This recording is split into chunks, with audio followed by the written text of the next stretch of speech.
இயேசுவின் நாமத்தில் அன்பில் வாழ்த்துக்கள். இந்த நாளிலும் ஓய்வு நாளிலே நம்மை கூடி ஆராதிக்கும்படியாய் கர்த்தர் கொடுத்த நல்ல சந்தர்ப்ப சூழ்நிலைக்காக நன்றி செலுத்துகிறேன். தேவ சமூகத்தில் கொஞ்ச நேரம் துதிக்கும்படியாக, ஸ்தோத்தரிக்கும்படியாக கர்த்தர் கொடுத்து இந்த நாளை உண்டு பண்ணி சபையாய் இணைந்து துதிக்கும்படியாக கர்த்தர் கிருபையாய் கொடுத்திருக்கிறார். அல்லேலூயா.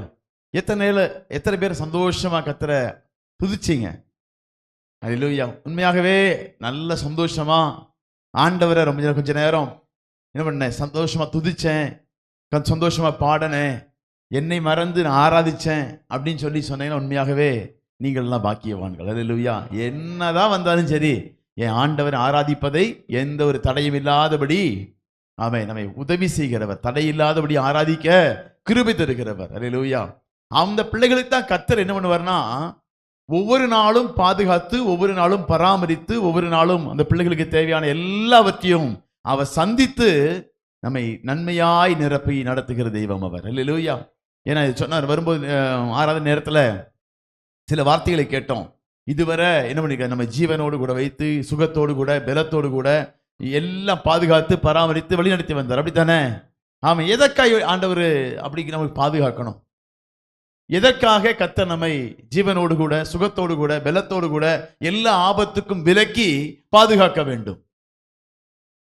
எதுக்காக யோசிச்சு பார்த்தீங்களா? அதாவது ஆண்டவர் ஒவ்வொரு பிரச்சனை, போராட்டங்கள் வரும்போது, நெருக்கங்கள் வரும்போது கர்த்தர் நம்ம எல்லாம் விடுதலையாக்கி, நம்ம எல்லாம் சுகப்படுத்தி, பலப்படுத்தி நம்ம என்ன பண்றாரு? கர்த்தர் எல்லாவற்றிலும் பாதுகாக்கிறார், விடுதலையாக்க. எதற்காக விடுதலையாக்குகிறார்?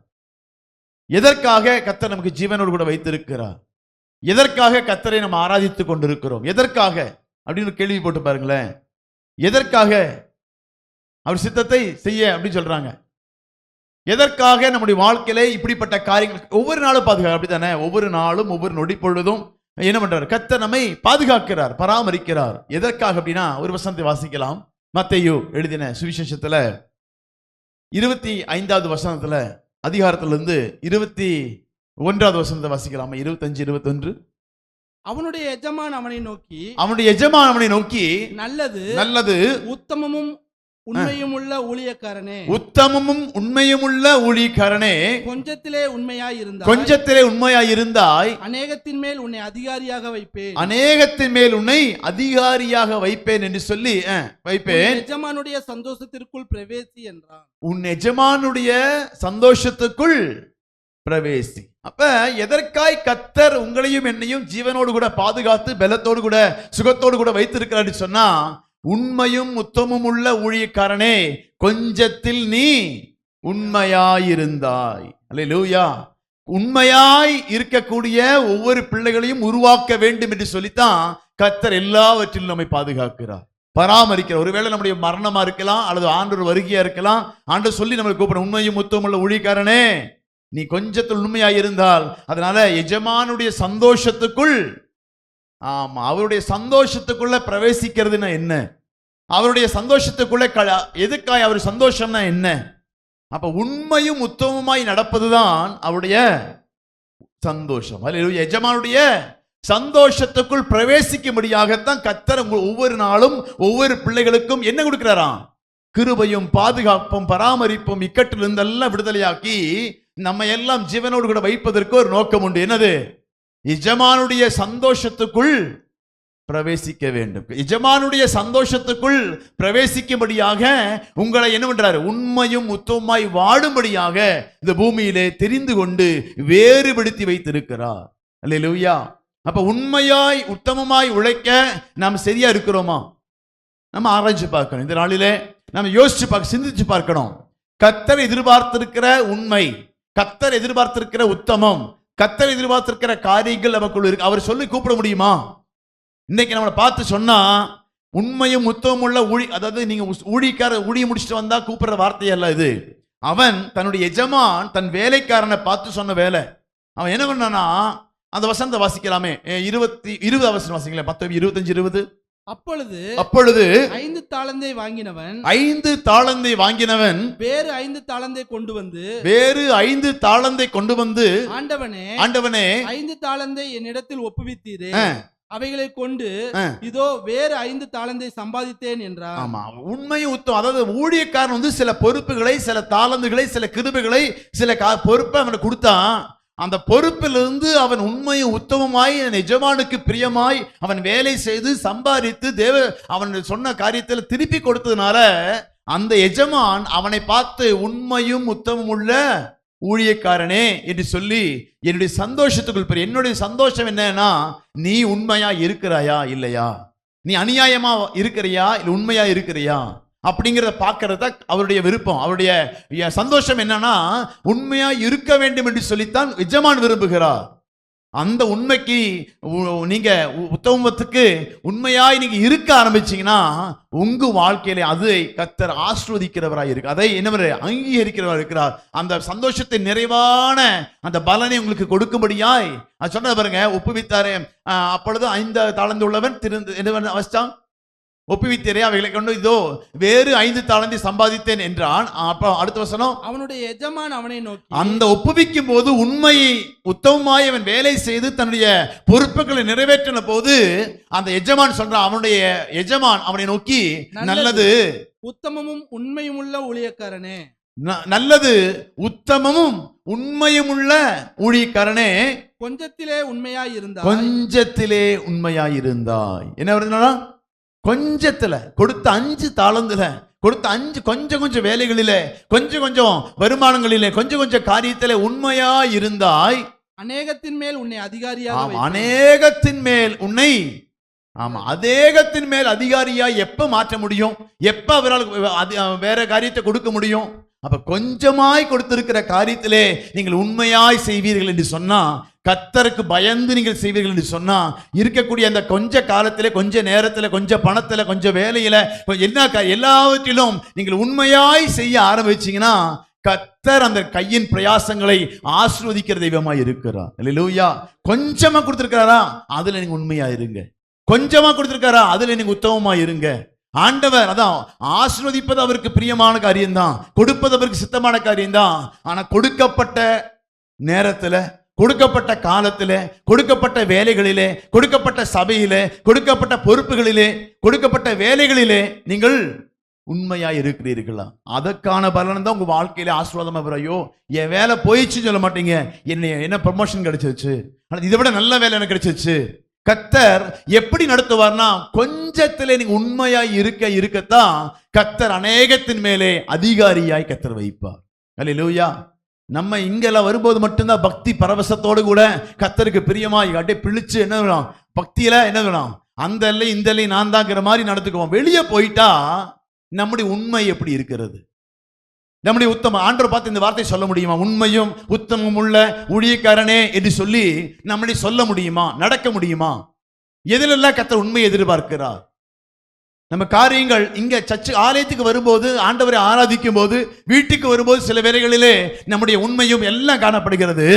ஆனா வெளியில போகும்போது எஜமான் அவனை விட்டு போயிட்டு திரும்ப வரும்போதுதான் அவன் கணக்கு கேட்கும்போது எல்லாவற்றையும் கரெக்டா பக்குவமா எல்லாவற்றிலும் எப்படி இருக்கிறான், உண்மையாய் ஒப்புவிக்கிறான். எல்லா ஆண்டவரே சந்தோஷப்படுறாரு, என்னுடைய சந்தோஷத்துக்குள் நீ பிரவேசி என்று சொல்லி அவன் செய்த எல்லாவற்றிலும் உண்மையும் உத்தமமாய் செய்ததை அவன் பார்த்து கண்டு சந்தோஷத்துக்குள் பிரவேசி என்று சொல்லி அங்கே அவன் அந்த எஜமான் அவனை பாராட்டி அவனை அநேகத்தின் மேலே அதிகாரியாய் வைக்கிறார். அல்லேலூயா.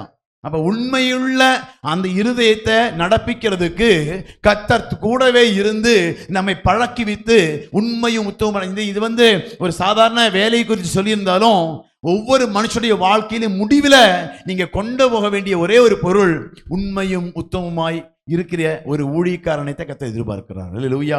ஒரு வேலைக்காரனா கொடுக்கப்பட்ட பொறுப்புகளிலே, கொடுக்கப்பட்ட ஒருவேளை கணவன்கிற ரோல்ல கொடுத்திருப்பாரு, மனைவிங்கிற ரோல்ல வச்சிருப்பாரு, ஒரு தாய்ங்கிற ரோல்ல வச்சிருப்பாரு, ஒரு பிள்ளைங்கிற பொசிஷன்ல நம்மளை வச்சிருப்பாரு, ஒரு வேலை செய்யக்கூடிய ஒரு இடத்துல வச்சிருப்பாரு. எங்க இருந்தாலும் கர்த்தருடைய சமூகத்தில் நீங்க போகும்போது அந்த பொறுப்பை நீங்க உண்மையாய் நீங்கள் செய்து விட்டு போனா தான் கர்த்தர் சொல்லுவாரு, உண்மை உத்தமம் உள்ள ஊழியக்காரனே, நீ கொஞ்சத்தில், ஆமா, உங்களுக்கு இப்ப என்ன கொடுக்கப்பட்டு, எனக்கு பெரிய பொறுப்புகள் இல்லைங்க, அப்படி நீங்க நினைக்காதீங்க. என்ன உங்களுக்கு கையில கொடுக்கப்பட்டிருக்கிறது? ஒருவேளை வேலையா இருக்கலாம், ஒருவேளை உங்கள் குடும்பத்தை நடத்தக்கூடிய பொறுப்பா இருக்கலாம், ஒருவேளை உங்களை நாம ஒரு கம்பெனி வச்சிருக்கலாம், ஒரு என்ன இருந்தாலும் பரவாயில்ல.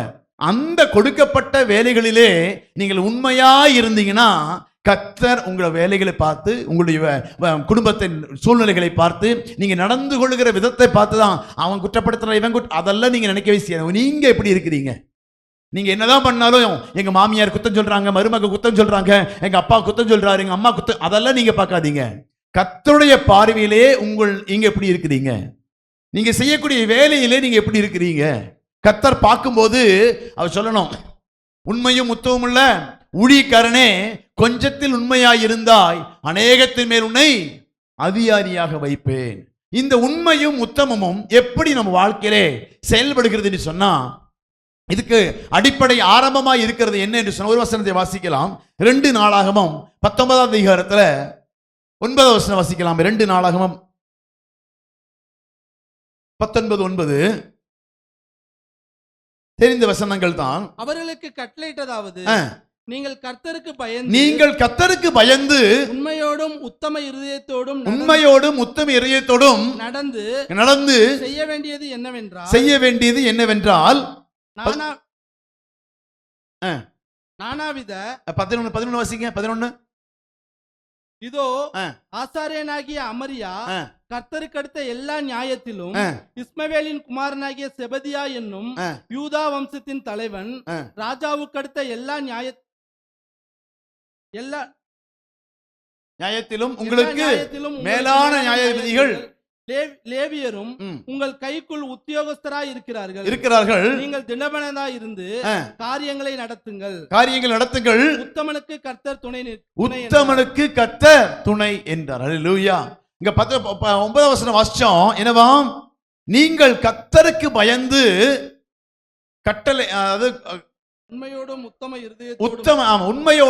இருதயத்தோடும் நடந்து செய்ய வேண்டியது என்னவென்றால், அப்ப கர்த்தருக்கு பயத்தோடு கூட நீங்க செய்தா கர்த்தர் உங்களுக்கு துணையாய் இருந்து காரியங்கள் எல்லாம் வாய்க்க பண்ணுவார். அல்லேலூயா. நீங்க உண்மையாய் நடப்பதற்கு முதலாவது குடும்பத்திலா இருக்கட்டும், வேலையில இருக்கட்டும், செய்யக்கூடிய பொருட்கள் எந்த வேலையா இருக்கட்டும், அதில் உண்மையாய் நடப்பதற்கு கர்த்தருக்கு பயப்படுகிற பயம் வேண்டும். அல்லேலூயா. நீங்க எங்கதான் இருக்கிறீங்களோ, யாரு பார்க்கறாங்களோ பார்க்கலையோ, என் ஆண்டவர் என்னை பார்த்து கொண்டிருக்கிறார். கொடுக்கப்பட்ட வேலையா இருக்கட்டும், கொடுக்கப்பட்ட பொறுப்பா இருக்கட்டும், கொடுக்கப்பட்ட அந்த குடும்ப தலைவன் தலைவி அல்லது கணவன் மனைவி பிள்ளைகள் என்று சொல்லிதான் இருக்கட்டும், என்னவா இருந்தால் கர்த்தருக்கு பயப்படுகிற பயத்தோடு கூட நீங்க வாழ ஆரம்பிச்சாதான் உங்களுக்கு உண்மை இருக்கும். இன்னைக்கு அநேகர் ஏன் ஏமாற்றி கொண்டிருக்கிறார்கள்? ஏன் தன்னுடைய இஷ்டத்தின்படியாக எல்லாம் பண்ணிட்டு இருக்கிறாங்க அப்படின்னா, கர்த்தருக்கு பயப்படுகிற பயம் அவர்களுக்கு காணப்படவில்லை. அதனால துணிகரம் அவர்களுக்கு காணப்படுகிறது. உண்மையில்லாத தன்மை ஏன் காணப்படுதுன்னா, முதலாவது கர்த்தருக்கு பயப்படுகிற பயம் அவர்களுக்குள் காணப்படாவிட்டால் அவர்களுக்கு உண்மை இருக்காது, உத்தமம் இருக்காது, பரிசுத்தம் இருக்காது. தேவனுக்கு பயப்படுகிற பயம் இல்லாதனால தன்னுடைய இஷ்டத்தின்படியாய் வாழ ஆரம்பிக்கிறார்கள். அல்லேலூயா. அப்ப நம்ம வாழ்க்கிற ஒரு வாழ்க்கை கர்த்தர் நமக்கு கொடுத்திருக்கிறார். இந்த வாழ்க்கையிலே நம்ம எப்படி வாழ்கிறோம், இந்த வாழ்க்கையில எப்படி நடந்து கொள்கிறோம்? கர்த்தருக்கு பயப்படுகிற பயத்தோடு கூட வாழ்கிறோமா? இல்ல கர்த்தரெல்லாம் மன்னிச்சிடுவாரு, கர்த்தரெல்லாம் பார்த்துக்குவாருன்னு சொல்லி ஒவ்வொரு நாளும் கர்த்தருடைய வார்த்தையை மட்டுப்படுத்தி வாழ்ந்து கொண்டிருக்கிறோமா? அதான் ஆண்டு சொல்றாரு, உண்மையும், அதாவது உத்தமனுக்கு உத்தமமாய் வாழ நீங்கள் தீர்மானித்தார் கர்த்தர் அந்த தீர்மானத்தை நிறைவேற்ற உங்களுக்கு உதவியாய் வருவார். உண்மையாய் வாழ நீங்க தீர்மானிச்சா அந்த தீர்மானத்தை நிறைவேற்ற கர்த்தர் உங்களுக்கு உதவியாய் வருவார். இல்லாவிட்டால் கர்த்தர் எனக்கு ஆண்டவரே காப்பாத்துங்க சொல்லுவீங்க. நீங்க தீர்மானம் எடுக்காம, நீங்க அதற்கு முயற்சி பண்ணாம, நீங்க அதை ஒப்பு கொடுக்காம, நீங்க அதை விட்டு கொடுக்காம உங்க வாழ்க்கையிலே அவர் கிரியை செய்ய மாட்டார், முடியாது அவரால். அல்லேலூயா. அப்ப உத்தமனுக்கு கர்த்தர் துணை. அப்ப உத்தமமாய் நடக்கிறதுக்கு நீங்க தீர்மானிச்சா கர்த்தர் அந்த தீர்மானத்தை நிறைவேற்ற கர்த்தர் உங்களோடு கூட இருப்பார். அல்லேலூயா. உபாகமம் 38:1 கூடி வாசிக்கலாமே. உபாகமம் 28:1.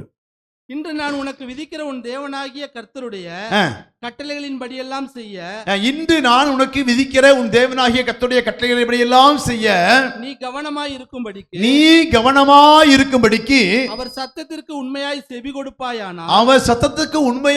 கொடுப்பாயானால் உன் தேவனாகிய கர்த்தர் பூமியில் உள்ள சகல ஜாதிகளிலும் உன் தேவனாகிய கர்த்தர் பூமியில் உள்ள சகல ஜாதிகளிலும் உன்னை மேன்மையாக ஆமா வைப்பார். உன்னை மேன்மையாக அவர் வைக்கப்பட வேண்டும் என்று சொன்னா அவருடைய கட்டளைகளின்படி நீங்க நடக்க ஆரம்பிக்க வேண்டும். அவருடைய கற்பனைகளின்படி நீங்கள் நடக்க ஆரம்பிக்க வேண்டும். அப்பதான் கர்த்தர் சொல்றாரு, உன் தேவனாகிய கர்த்தருடைய கட்டளையின்படி எல்லாம் செய்ய நீ கவனமாய் இருக்கும்படி அவர் சத்தத்துக்கு உண்மையாய் செவி கொடுப்பாய். ஆனால் உன் தேவனாகிய கர்த்தர் பூமியில் உள்ள சகல ஜாதிகளிலும் உன்னை மேன்மையாக வைப்பார். அப்ப மேன்மையாய் வர வேண்டும், உண்மையாய் வர வேண்டும், தேவனுக்கு ஆமென் என்னை ஆசிரித்து உயர்த்தப்பட வேண்டும் என்று சொன்னா உண்மையாய் இருக்க நீங்க உங்க இருதயத்தை கர்த்தருக்கு முதலாவது கீழ்ப்படிய ஆரம்பிக்க வேண்டும். உண்மையாய் இருக்கணும், உண்மையாய் இருக்கணும். நான் உண்மையா இருக்கணும்னு நினைக்கிறேன் அப்படின்னா முதல்ல கர்த்தருக்கு பயப்படுகிற பயமும் அவருடைய சட்டங்களும் அவருடைய திட்டங்களும் உங்க வாழ்க்கையில இருக்கும்போது தான் உங்களால் உண்மையாய் இருக்க முடியும். இல்லைன்னு வச்சுங்களேன், ஆண்டவரை ஏமாத்திடுவீங்க. எங்களை பின்ன என்ன மற்றவங்களை எல்லாம் ஏமாத்துறது எவ்வளவு லேசான காரியம்.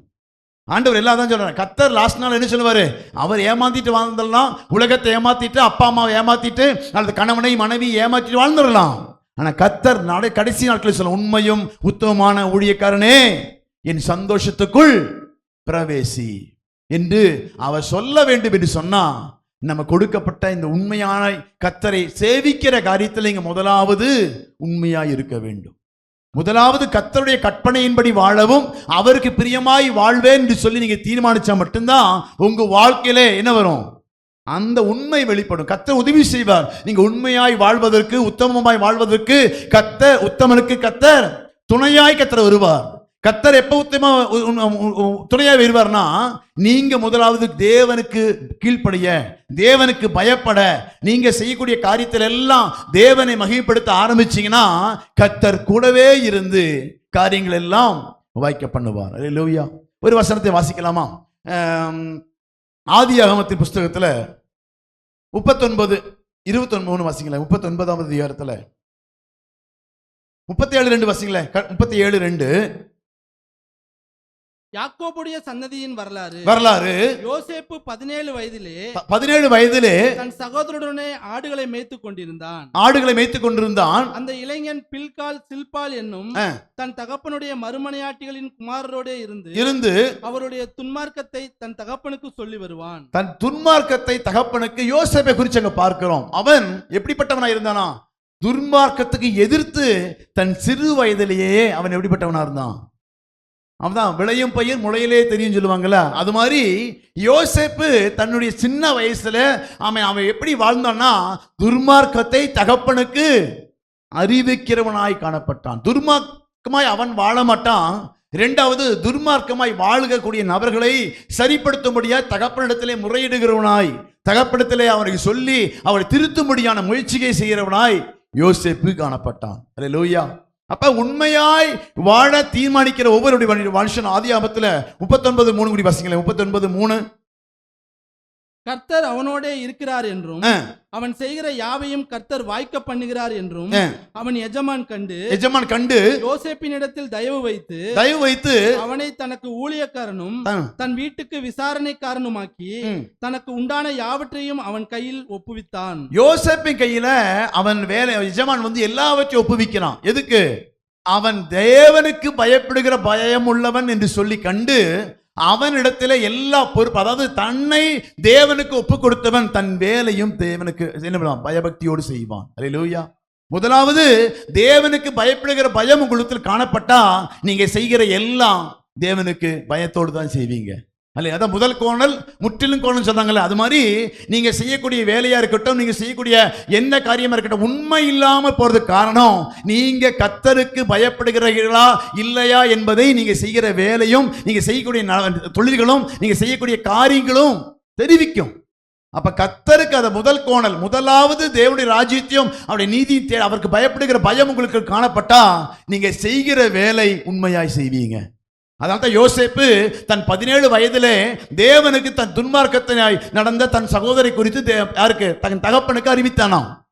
அப்ப அந்த உண்மையை கர்த்தர் பார்த்துதான் கர்த்தர் அவனுக்கு ஒரு வேலையை கர்த்தர், அவன் அடிமையாய் போன தேசத்தில் அவனுக்கு ஒரு வேலையை கர்த்தர் கொடுக்கிறார். அவனோட கர்த்தர் உத்தமனுக்கு கர்த்தர் துணை. அதனால்தான் யோசேப்புக்கு கர்த்தர் அந்த அடிமையாய் இருந்த அந்த இடத்திலே ஒரு கர்த்தர் துணையாய் இருந்து அவனை அதிகாரியாய் அந்த வேலைகள் எல்லாம் உண்மை உத்தமமாய் நடப்பிக்கிற அந்த காரியத்தை பார்த்து எஜமான் அவனுடைய பொறுப்புகளை அவன் கையிலே கொடுக்கிறான். நீயே எல்லாம் பார்த்துக்க. அப்ப உண்மையாய் நீங்க கர்த்தருக்கு பயப்படுகிற பயம் இருந்தா நீங்க வேலையை உண்மையாய் நீங்கள் செய்வீர்கள். அல்லேலூயா. யோசேப்பிடத்து தயவு வைத்து அவனை தனக்கு ஊழியக்காரனும் தன் வீட்டுக்கு விசாரணை காரணமாக்கி தனக்கு உண்டான எல்லாவற்றையும் அவன் கையில் ஒப்புவித்தான். அப்ப வேலையிலே அவன் உண்மையா யோசேப்பு காணப்பட்டான். அல்லேலூயா. அதற்கு அடிப்படை காரணம் என்ன? கர்த்தருக்கு பயப்படுகிற பயம். கர்த்தரன் பார்த்துட்டே இருக்காரு. அதனால தான் கர்த்தரனை பார்த்துட்டு இருக்கும்போது இந்த பெரிய பொல்லாப்பனை எப்படி செய்வேன்னு சொல்லி அவன் ஏன் ஓடனான்? அப்ப கர்த்தருக்கு பயப்படுகிற பயம் அவனுக்குள் காணப்பட்டதுனால அவன் எந்த வேலையா இருக்கட்டும், தன்னுடைய பரிசுத்தமா இருக்கட்டும், தன்னுடைய காரியமா இருக்கட்டும், எல்லாவற்றிலும் அவன் உண்மையும் உத்தமமாய் நடந்து கொண்டு தேவனுக்கு பிரியமாய் வாழ்ந்ததுனால கர்த்தர் அவனோடு கூட இருந்து அவனை ஆசீர்வதித்து ஆசீர்வதித்து ஆசீர்வதித்து என்ன பண்ணாராம்? கொஞ்சத்தில் உண்மையாய் இருந்தால் அநேகத்தின் மேல் ஆசீர்வாதமாய் வைத்தார். முதல்ல ஆடுகளை மேய்த்து கொண்டிருந்தவன் தன் சகோதரருடைய குற்றங்கள் எல்லாம் வச்சதுனால அவன் சிறைச்சாலையா கொண்டு போன போதும் அங்கே அவனை ஆசீர்வதித்து கர்த்தர் எஜமானாய் வைத்தார். அல்லேலூயா. 39 29 வாசிக்கலாம். 29 23 கர்த்தர் அவனோட இருந்தபடியினால் அவன் அது எதை செய்தானோ அதை கர்த்தர் வாய்க்க பண்ணினபடியினாலும் அவன் வசமாய் இருந்த யாதொன்றையும் குறித்து சிறைச்சாலை தலைவன் விசாரிக்கவில்லை. அதை கர்த்தர் அவனோட இருந்தபடியினாலும் அவன் எதை செய்தானோ அதை யார் வாய்க்க பண்ணாலாம்? கர்த்தர் வாய்க்க பண்ணினார். அல்லேலூயா. ஆமா, கர்த்தர் கூட இருந்து கர்த்தர் வாய்க்க பண்ணினாத்தான் நீங்க ஆசீர்வாதமா இருக்க முடியும். கர்த்தர் என்ன பண்ணுவார்? பெருக பண்ணுவார், கர்த்தர் உயர்த்துவார், எல்லாம் கொடுப்பாரு. ஆனா கர்த்தருக்கு முன்பாய் நீங்கள் உண்மையா இருக்க தீர்மானிச்சாதான் அந்த மூலமாகத்தான் உங்க வாழ்க்கையில கர்த்தர் கிரியை செய்வாரே தவிர நீங்க என்னதான் கொண்டு வந்து நான் சம்பாதிக்கணும், நான் ஓடணும், நான் பார்க்கணும் அப்படின்னு சொல்லி ஏமாத்தி சம்பாதிச்சாலும் கர்த்தர் அதில் ஆசீர்வதிக்க மாட்டார், அவர் கையிட மாட்டார். நீங்க உங்க பிரயாசத்தினால வரக்கூடியதெல்லாம் ஆசீர்வாதமாய் இருக்காது, அது உங்களுக்கு சாபமாய் மாறிவிடும். அல்லேலூயா. அப்ப உண்மையாய் உத்தமமாய் இருந்து தேவனு பயபக்தியோடு கூட உழைக்கிற தேவனுக்கு பயப்படுகிற பயத்தோடு கூட வாழ்கிற வாழ்க்கையை தான் ஆசீர்வதித்து நீங்கள் கையின் பிரயாசங்களை கர்த்தர் ஆசீர்வதிக்கிறவராய் இருக்கிறார். அல்லேலூயா. அப்ப நம்ம வாழ்க்கையில தேவனுக்கு பயப்படுகிற பயம் முதலாவது ஒரு மனுஷனுக்குள் வர வேண்டும். அப்பதான் கர்த்தர் அவனையும் அவன் கையின் பிரயாசத்தையும் ஆசீர்வதிக்கிறவர். அல்லேலூயா. அவன் கர்த்தர் அவனோடு கூட இருந்தபடினாலும் அவன் எதை செய்தானோ அதை கர்த்தர் வாய்க்க பண்ணினபடினாலும் அவன் வசமாயிருந்த யாதொன்றை குறித்தும் சிறைச்சாலை தலைவன் அவனை விசாரிக்கவில்லை. அப்ப உண்மையை பார்க்கிறார். இவன் ஏமாத்தவே மாட்டான். இவன் செய்கிற காரியம் எல்லாம் உண்மையா இருக்கு, உத்தமமா இருக்கிறதுனால அவனுடைய வாழ்க்கையில பொறுமையா கர்த்தர் பார்த்துட்டே இருக்காரு. அவனுடைய வாழ்க்கையை கர்த்தர் உயர்த்தி கொண்டே இருக்கிறார். அல்லேலூயா. அதான் எப்ப உண்மையா உங்கள்ட்ட காணப்படுதோ கர்த்தர் தான் அந்த காரியத்தெல்லாம் இந்த வேலை செய்யும் போது அந்த வேலையில் உண்மையா இருங்க. யோசேப்பு அப்படித்தான் தனக்கு கொடுக்கப்பட்ட அடிமையாய் கொடுக்கப்பட்ட யாரும் கண்டுகொள்ளாத ஒரு வேலையாய் இருந்தாலும் கர்த்தருக்கு பயந்து அங்கே விசாரிக்க ஆரம்பித்தான். கர்த்தருக்கு பயந்து அங்கே உண்மையாய் இருக்க ஆரம்பித்தான். கர்த்தர் அவனோடு கூட இருந்து கர்த்தர் அவனுடைய ஆசீர்வதித்தவனை பெருக பண்ணினார். அதிலே அதிகாரத்தில் 47:14 கூட வசிக்கலாமே. 47:14 யோசேப்பு எகிப்து தேசத்திலும் கானான் தேசத்திலும் உள்ள பணத்தை எல்லாம் தானியம் கொண்டுவர்களிடத்தில் வாங்கி அதை பார்வோன் அரண்மனையிலே கொண்டு போய் சேர்த்தான். அவனுக்கு புறத்துல ஒரு பெரிய பொறுப்பு கொடுக்கப்படுகிறது. அந்த கொஞ்சத்துல உண்மையா இருக்க அவனுடைய வாழ்க்கை யோசேப்பை கர்த்தர் ஆசீர்வதித்து எப்படி தானியத்தில் உண்மையா இருந்தான் அப்படித்தானே வாங்கக்கூடிய அந்த சின்ன பொறுப்பில் உண்மையா இருந்த போது யோசேப்பு எகிப்திலும் கானான் தேசத்திலும் உள்ள பணத்தை எல்லாம் தானியம் கொண்டவர்களிடத்தில் வாங்கி அதை பார்வோன் அரண்மனையிலே கொண்டு போய் சேர்த்தான். இவ்வளவு பெரிய பொறுப்பை ராஜா நம்பி கொடுப்பதற்கு காரணம் என்ன? அவன் சின்னதா இருக்கும்போது உண்மை உத்தவமாய் செய்ததுனால திரளான பணம் திரளான பொருள் இருந்தபோது அவன் எங்க போய் சேர்த்தான்? அதை பார்வோனுடைய அரண்மனையிலே கொண்டு போய் கேட்கறதுக்கு யாருமே இல்லை, இருந்தாலும் அங்க உண்மையாய் அவன் செயல்படுகிறான். அல்லேலூயா. பார்வோன் அப்புறம் இவன் மட்டும்தான், இவனை கேள்வி கேட்கறதுக்கு யாருமே இல்லை. அந்த கேள்வி கேட்க யாருமே இல்லாத சூழ்நிலையிலும் அவன் கையிலே எவ்வளவு லட்சங்கள் பிறந்திருக்கும், எவ்வளவு தெரியல. அந்த காலத்தில் இருக்கக்கூடிய செல்வம் எல்லாம் எல்லா பணமும் கொண்டு வந்து கொடுத்து அடுத்து ஆடு மாடலும் கொண்டு கொடுக்குறாங்க. அப்படின்னா அவங்க கையில பணமே இல்லை, எல்லாம் வாங்கி சாப்பிட்டாங்க. இனி அவங்கள்ட்ட என்ன இருக்குது? ஆடு மாடு மட்டும்தான் இருக்குது. அதையும் கூட கொடுத்துருவாங்க. அதுக்கப்புறம் நிலம் மட்டும்தான் இருக்கும். அப்படி எல்லா பொருளும் யோசேப்பினிடத்தில் வர வர வர அவன் அதை கொண்டு போய் பார்வோனுடைய இடத்துல தான் வைத்தானே தவிர தனக்கு என்று எடுத்துக்கொள்ளவில்லை. தன்னுடைய கொஞ்சம் மாற்றி வச்சுக் கொள்ளலாம், யாரு கேட்க போறா, யாரு கண்டுக்கலாம் சொல்லி அவன் இருக்கவில்லை. தன் வேலையிலே உண்மையாய் இருந்தான். கர்த்தர் அவனோட கூட இருந்தா அவன் உண்மையாய் இருக்க வைப்பார். இல்லையா கொஞ்சம் கொஞ்சம் எடுத்து வச்சுக்கலாம், யாரு பார்க்க போறா, யாரு கேட்க போறோம், தன்னுடைய எஜமான எனக்கு என்ன எல்லாமே நான் அனுபவிச்சுக்கலாம், அவன் சொல்லிட்டார்ல நீ தான் எல்லாம் பார்த்துக்கன்னு சொல்லிட்டார்ல அப்படின்னு சொல்லி அவன் சிலதை எடுத்து வைக்கவில்லை, கொடுக்காம இருக்கல. எல்லாவற்றையும் பார்வோன் அரண்மனையிலே கொண்டு போய் சேர்த்தான். அதான் உண்மைங்க. உண்மையுள்ள மனுஷன் பரிபூர்ண ஆசீர்வாதங்களை பெறுவான். உண்மை யார் பார்க்கணும்? நானோ நீங்களோ பார்த்துட்டு காரியம் இல்லை, கர்த்தர் பார்க்க வேண்டும். அல்லேலூயா. அதனால தான் ஆண்டவர் கடைசி நாட்கள் சொல்ல வேண்டும் என்று சொன்னா, உண்மையும் உத்தமுள்ள ஊழியக்காரனே என்னை சந்தோஷத்துக்குள் பிரவேசி. அப்ப உண்மை உத்தம் உள்ள தேவன் உண்மையை எதிர்பார்க்கிறார். யார் இடத்துல? உங்களிடத்திலும் என்னிடத்திலும். ஆனா அந்த உண்மை இன்னைக்கு மாறாக ஏன் நடந்து கொள்கிறோம்னா, கர்த்தருக்கு பயப்படுகிற பயம் இல்லை. அட்ஜஸ்ட் பண்ணிக்கலாம், சரி இதுதானே பண்ணிக்கலாம், பார்த்துக்கலாம் அப்படின்னு சொல்லி கொடுத்த வேலையிலே, கொடுத்த குடும்பத்திலே, கொடுத்த நபர்கள் மத்தியிலே தகப்பனுக்கும் தாய்க்கும் உண்மை இல்லாம, கொடுத்த சபைக்கு உண்மை இல்லாம, கொடுக்கப்பட்ட வேலையில் உண்மை இல்லாம காணப்படுகிறதுனால தான் இது நாளிலே கர்த்தர் நம்மை ஆசீர்வதித்து உயர்த்த முடியாமல் இருக்கிறார். அல்லேலூயா.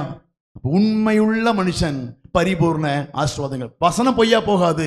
வசனத்துக்கு பாத்திரவான்களாய் நீங்களும் நானும் மாற வேண்டும். அல்லேலூயா. அப்ப வேலைக்கு போறோம், வேலையில் உண்மையா இருக்க முடியுமா? கண்டிப்பா இருக்க முடியும். யாரு ஐயோ அவன் எல்லாம் சொல்றாங்களே எல்லாம் ஏமாத்திருக்கல, யார் ஏமாத்தினா உங்களுக்கு என்ன? கர்த்தர் எல்லாவற்றையும் பார்த்து கொண்டு இருக்கிறாரே. அப்ப நம்முடைய வேலையிலே நம்ம உண்மையா இருக்க முடியுமா? கண்டிப்பா இருக்க முடியும். அது யாரு பார்த்து மட்டுப்படுத்துவாங்க. சில நேரங்கள்ல எங்க ஆபீஸ்ல நான் வேலை செய்யும் போது எல்லாரும் ஸ்டேஷனரி பொருள் வாங்குவாங்க. வருஷத்துல எங்களுக்கு ஃபண்ட் வரும், ஒரு 10,000 ரூபாய், 20,000 ரூபாய், 15,000 ரூபாய் கொடுப்பாங்க. இந்த பொருளுக்கு நாங்கள் திங்ஸ் வாங்கி கொண்டு வந்து ஆஃபீஸில் வைக்கணும். ஒரு வருஷத்துக்கு தேவையான பேப்பரு, பென்சில், பேனா, ரப்பரு, பேப்பர்ஸ் பண்டில் பண்டிலாக வாங்கி வைப்போம். ஒரு 4 ரீம் அப்படின்னா 10 கட்டு உள்ளது 4 வாங்கி வைக்கணும். இந்த மாதிரி தேவையான பொருள், கம்ப்யூட்டரு, இந்த மாதிரி தேவையான பிரிண்டருக்கு தேவையானது எல்லாம் வாங்கி வைக்கணும். அதோட பொறுப்பு அநேகமாக எங்கிட்ட கொடுப்பாங்க. ஏன்னா அந்த ஜென்ஸ் நானாக தான் இருப்பேன், அடுத்து அடிக்கடி ஓடி போய் கடற்கரை பிறகு நானாக இருப்பேன். அதனால எங்கிட்ட கொடுத்துருவாங்க. கொடுக்கும்போது எல்லா பொருளையும் போயிட்டு எங்கள் வீட்டுக்கு வாங்குற மாதிரி வேலை பேசுவாங்க. என்ன பண்ணுவேன்?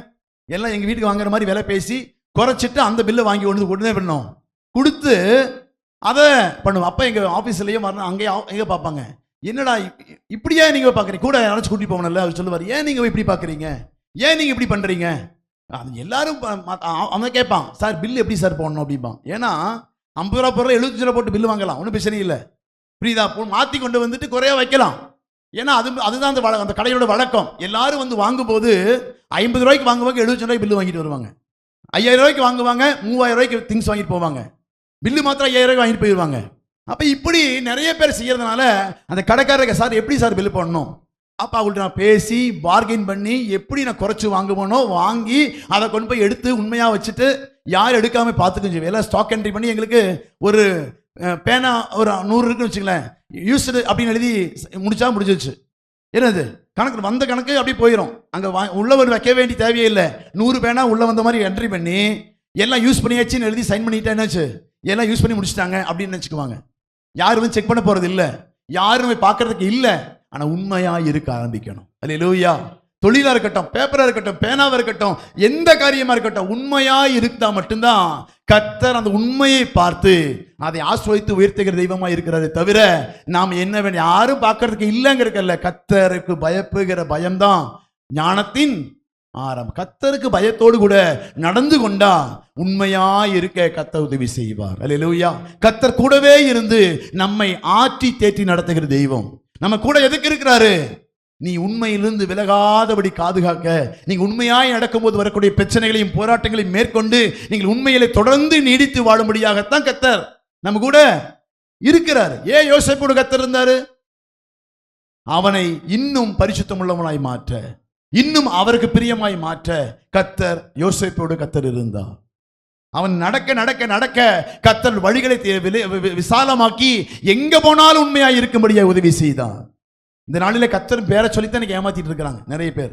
கர்த்தரை கூடயே இருக்காரு, நாங்கெல்லாம் கிறிஸ்தவர்கள், நாங்கெல்லாம் அப்படித்தான் இருக்கிறோம் இப்படித்தான் இருக்கிறோம் சொல்லிட்டு எதற்காய் அழைத்தாரோ எதற்காய் நம்மை தெரிந்து கொண்டாரோ அந்த நோக்கத்தை மறந்து உண்மையாய் இல்லாதபடிக்கு இந்த நாளிலே நாமே திருப்திப்படுத்தி கொண்டு நாம் வாழ ஆரம்பித்துக் கொண்டிருக்கிறோம். அப்படி இல்லாம ஆண்டவர் கடைசி நாட்களிலே உண்மையும் உத்தமமான ஊழியக்காரனே என்று சொல்லி நம்ம சொல்லுறதுக்கு நம் தகுதி உள்ள பிள்ளைகளாய் மாற வேண்டும். முதலாவது கர்த்தருக்கு பயப்படுகிற பயம் நம் மனதிலே காணப்பட வேண்டும். யாரு பார்க்கிறாங்களோ பார்க்கலையா பரவாயில்ல, யாரு குறை சொன்னாலும் பரவாயில்ல, இன்னைக்கு இப்படி பேசுவாங்க நாளைக்கு அப்படி பேசுவாங்க, நீங்க அதெல்லாம் நீங்க பார்க்காதீங்க. கர்த்தர் என்னை பார்க்கிறார். கர்த்தருடைய சமூகத்திலே அமர்ந்து அவருடைய நான் என்ன பண்ணோம், அவர் என்னை பார்க்கும்போது உண்மையாய் உள்ளவனாய் என்னை பார்க்க வேண்டும் என்று சொன்னா இருக்கிற வேலையிலே கொடுக்கப்பட்ட பொருட்களிலே கொடுக்கப்பட்ட நிறைய பேர் வேலைக்கு போறவங்களுக்கு தான் சொல்றான்னு நினைக்காதீங்க. குடும்பத்தில் நீங்க இருந்தா குடும்பத்தில் நீங்க உண்மையா இருங்க. கணவனுக்கு கொடுக்கப்பட்ட வேலை இருந்தால் கணவன் அதில் கொடுக்க குடும்ப பொறுப்புகளில் உண்மையா இருங்க. மனைவியா இருக்கட்டும், மனைவி கொடுக்கப்பட்ட வேலைகளில் உண்மையா இருக்கட்டும். பிள்ளைகள் தன் குடும்பத்திலே அப்பா அம்மாவுக்கு சபைக்கு உண்மையா இருங்க. ஒருவேளை சபையில உங்களுக்கு சில பொறுப்புகள் சில காரியங்கள் கொடுக்கப்பட்டிருக்கிறாங்க அப்படின்னு சொன்னா நீங்க முழு மனதோடு நீங்க செய்யுங்க. உங்களை பார்க்கிற கர்த்தர் அதுக்கு ஏற்ற பரிபலனை கர்த்தர் கொடுப்பார். அல்லேலூயா. அந்த உண்மையுள்ள மனுஷன் பரிபூர்ண ஆசீர்வாதங்களை பெறுவான். சபைக்கு வந்துட்டு அதை பண்ணி இதை பண்ணி அங்க பண்ணி இங்க பண்ணி ஏதோ வர்ற 2 மணி நேரத்தை எப்படியாவது அல்ல, கர்த்தருக்கு பயபக்தியாய் உண்மையாய் நீங்கள் செலவிட வேண்டும். அதனால தான் அடிக்கடி சொல்லுவோம், சபை நடக்கும்போது அங்கேயும் நடக்காதீங்க. நீங்க எத்தனை பேர் கவனிக்கிறீங்க அப்படிங்கிறத உங்களுடைய ஆவிக்குரிய வாழ்க்கையில தெரியும். இங்க வந்து உட்கார்ந்துட்டு போறதுனால அல்ல, உங்களுடைய பயபக்தி உங்களுடைய நீங்க நடந்து கொள்கிற விதத்துல தெரியும். உங்களுடைய ஆலயத்துக்கு வரக்கூடிய காரியம், போகக்கூடிய காரியம், நீங்க நடந்தக்கூடிய காரியம் எல்லாவற்றிலும் நீங்கள் கர்த்தருக்கு எவ்வளவு பயப்படுகிறீர்கள் அல்லது கர்த்தரை எவ்வளவு மேன்மைப்படுத்தி வைத்திருக்கிறீர்கள் என்பதை நீங்க உட்கார்ந்திருக்கிற அந்த நடை உட நீங்க உட்கார்ந்திருக்கிற காரியம், நீங்க செய்கிற காரியமே உங்களுடைய ஆவிக்குரிய அளவை வெளிப்படுத்தி விடும். அல்லேலூயா. நீங்க கர்த்தருக்கு மத்தியில் எவ்வளவு தூரம் வச்சிருக்கிறீங்க, நீங்க கர்த்தரை தான் பார்க்க வந்திருக்கிறீங்களா இல்ல என்னுடைய பெருமையும் என்னுடைய இதை காண்பிக்க வந்திருக்கீங்களா அப்படிங்கிறத உங்களுடைய நடை உடை பாவனையை சொல்லிடுறோம். யாரும் சொல்ல வேண்டிய தேவையில்லை. நாங்க வெளியே சொல்ல மாட்டோம். சில நேரங்களில் உங்களுடைய அளவை அளந்து வச்சிருவோம். இவருடைய ஆவிக்குரிய தன்மை இவ்வளவுதான், இவருடைய கர்த்தருக்கு பயப்படுகிற பயம் இவ்வளவுதான் அப்படிங்கிறது ஆவியிலே கர்த்தர் உணர்த்துவா சில காரியங்களை. உங்களுடைய உட்கார்ந்துருக்கிற அந்த ஸ்டைலு, நீங்க கவனிக்கிற அந்த ஸ்டைலு, நீங்க நடந்து கொள்கிற ஒவ்வொரு விதங்களும் கர்த்தருக்கு பயப்படுகிற பயம். சில பேர் எல்லாம் சொல்லுவாங்க, எப்படி பார்க்கும் எங்களை பார்க்கும் போதெல்லாம் பயம் பக்தியா நடக்கிற மாதிரி இருப்பாங்க. ஆண்டவர் சொல்லுவாரு, கொஞ்சம் பொறுமையா இரு, கொஞ்சம் பொறுமையா இருப்பாரு. வெளியே விஷயத்தை கர்த்தர் ஆஸ்வதிக்கணும். நான் எங்க முன்பாய் நீங்கள் நடந்து கொள்வது அல்ல, நீங்கள் ஒவ்வொரு பகுதிகளிலும் நீங்கள் தேவனுக்கு எப்படி நடந்து கொள்கிறீர்கள் என்பதை அந்த என்னது உங்களுடைய எல்லாம் வெளிப்படுத்தும். அதுதான் உங்களுடைய அளவுகோல். நீங்க கர்த்தருக்குள் எவ்வளவு வளர்ந்திருக்கிறீங்க என்கிறதை அது வெளிப்படுத்தக்கூடியதா இருக்கிறது. அல்லேலூயா. அதனால நீங்க ஒரு வசனம் குறி வாசிக்கலாமே, 47:20 குறி வாசிக்கலாமே.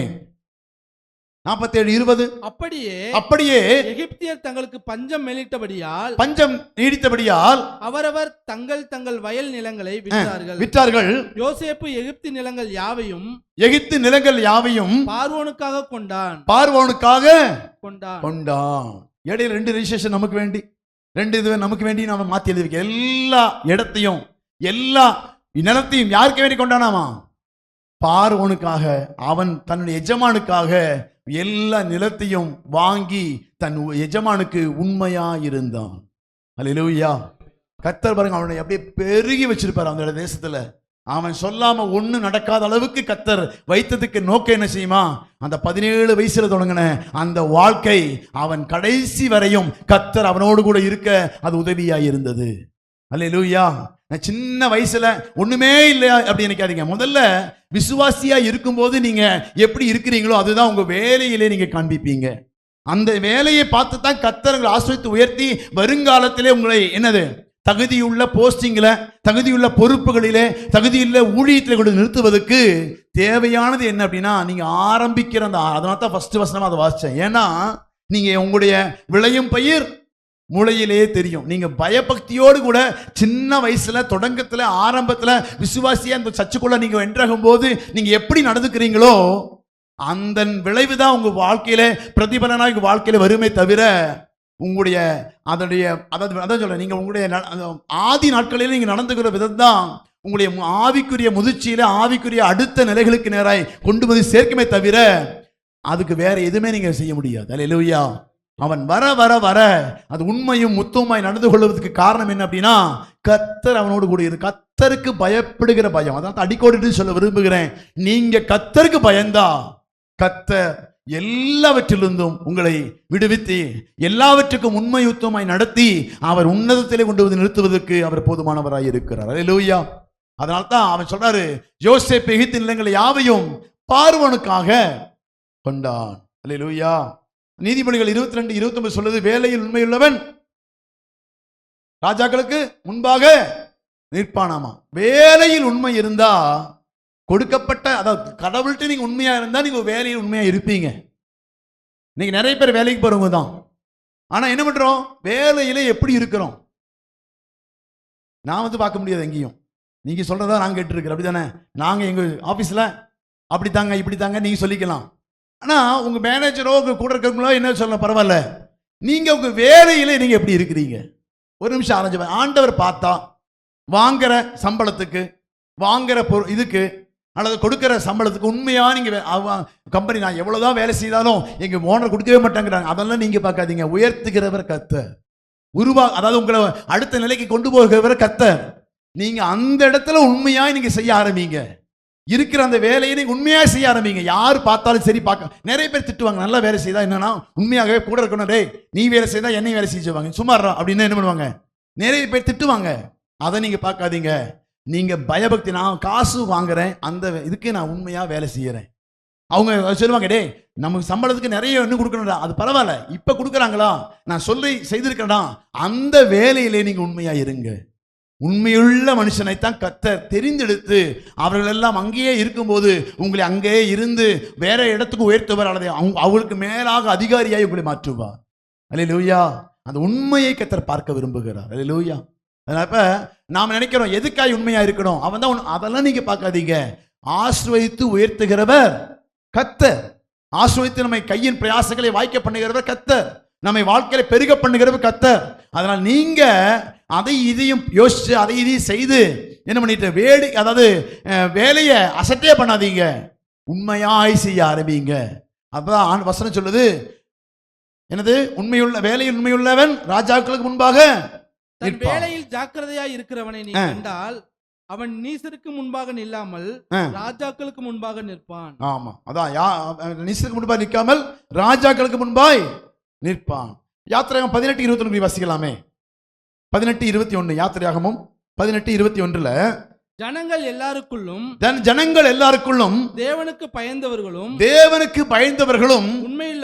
உண்மையுள்ளவர்களும் பொருளாசையை வெறுக்கிறவர்களுமான திறமையுள்ள மனிதரை தெரிந்து கொண்டு அவர்களை 1000 பேருக்கு அதிபதிகளாகவும் 100 பேருக்கு அதிபதிகளாகவும் 50 பேருக்கு அதிபதிகளாகவும் 10 பேருக்கு அதிபதிகளாகவும் ஏற்படுத்தும். யாரை தெரிஞ்சு கொள்றாங்க அப்படின்னா, முதலாவது ஒரு வேலை, அதாவது மோசே அந்த நியாயம் விசாரிக்கும் வேலையில செய்யறதுனால எத்தனை சொல்ற மாமாவன் சொல்றாரு, நீங்க இப்படி பண்ணாதீங்க, உங்களோட வாழ்க்கையில ஒரு மாற்றம் வேண்டும், இப்படியே நேரம் போயிட்டு இருக்குது.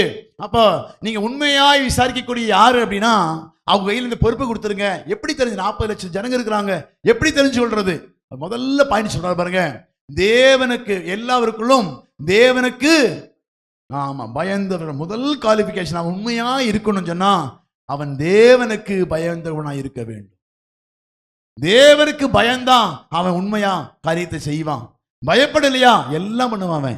அவன் பார்க்கறதான் இப்படி இருப்பான், பார்க்கும்போது தான் இப்படி இருப்பான். ஆனா அவனுடைய கையின் பிரயாசங்கள் எப்படி இருக்குன்னா உண்மை இருக்காது, உத்தமம் இருக்காது. அவன் கோள் சொல்றது, ஏமாத்துறது, கொண்டு வர்றது, திருடி கொண்டு வர்றது, அல்லது அவன் தேவையில்லாத எடுத்துக்கிறது, ஆனா ஆலயத்துக்கு வர்றது எல்லாம் பண்ணுவாங்க, ஆனா உண்மை இருக்காது. அப்ப தெரிந்து கொள்வதற்கு அங்கே முதலாவது சொல்றாங்க, தேவனுக்கு பயந்தவர்களும் உண்மையுள்ளவர்களும் பொருளாசை வெறுக்குளமான திறமையுள்ள மனிதரை தெரிந்து கொண்டு. அல்லேலூயா. அப்ப ஒரு குவாலிஃபிகேஷன்ல முதலாவது கர்த்தருக்கு பயமும், இரண்டாவது உண்மையும், மூணாவது எந்த பொருளை எங்க எடுத்தாலும் என்ன பண்ண மாட்டோம், நம்முடையது இல்லையா எடுத்து வர மாட்டோம், ஏமாத்த மாட்டோம் யாரையும். நம்முடைய பொருள் தேவையில்லாத பொருள் இருக்கா, ஒரு சோதனைக்காகவே சில பொருள் அங்கே போட்டு வச்சிருப்பாங்க, நம்ம எடுத்துட்டு வந்து கர்த்தர் சோதிப்பாரு. யார் சோதிக்கிறாங்களோ இல்லையோ அந்த பொருள் நம்ம கையில் கிடைச்சிச்சுன்னா இருக்க நம்ம என்ன பண்றோங்கிற பார்க்க கர்த்தர் சில நேரங்கள் சோதிப்பாரு. அதுல நீங்க உண்மையா இருக்கு, பொருளாசை வெறுத்து நீங்க உண்மையா இருந்தீங்கன்னா உங்க மேல கர்த்தர் வைத்திருக்கிற உன்னதமான ஆசீர்வாதங்களுக்கு நீங்கள் பாத்திரமாய் மாறுவீர்கள். அல்லேலூயா. அப்ப நம்முடைய வாழ்க்கையில இந்த பொருளாசை வெறுத்து தேவனுக்கு பயப்படுகிற பயத்தோடு கூட உண்மையாய் நீங்க இருந்தீங்கன்னா உங்கள் மத்தியிலே சில பொறுப்புகள் தேடி வரும். உங்க மத்த யாரை போடலாம், யாரை கூப்பிடலாம் அப்படின்னா முதல்ல அவங்க மைண்டுக்கு வர்றது யாரா இருக்கும்? ஏமாத்தனை கூப்பிட்டு இவனை கொடுத்தா நல்லா பண்ணுவான்னு சொல்லுவாங்களா? இல்ல இவனெல்லாம் பகா மோசம்டா, இவனெல்லாம் கையில என்ன பண்ணிடாத, இதெல்லாம் கொடுத்துடாத, நீ அவங்கள பார்த்து கொடு, அவங்கள்ட்ட சொல்லு, இவங்கள்ட்ட சொல்லுன்னு சொல்றாங்கல்ல. ஏன்? அந்த உண்மையாய் செய்யக்கூடிய அந்த காரியம். அல்லேலூயா. 2 ராஜாக்கள்ல 22:9 வாசிக்கலாமே.